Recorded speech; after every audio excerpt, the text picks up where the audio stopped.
ছুটির দিনে আজকে স্পেশাল মেনু হলো চাপা চিকেন।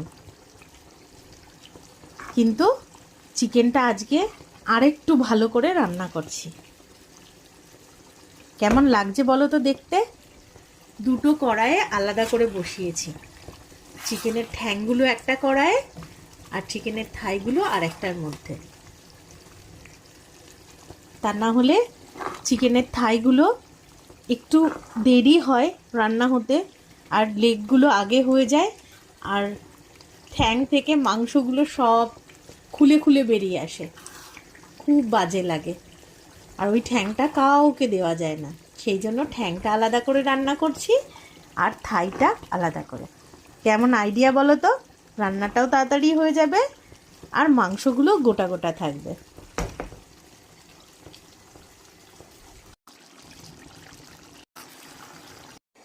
আইডিয়াটা কেমন লাগলো? ভালো লাগলে জানাতে কিন্তু ভুলো না।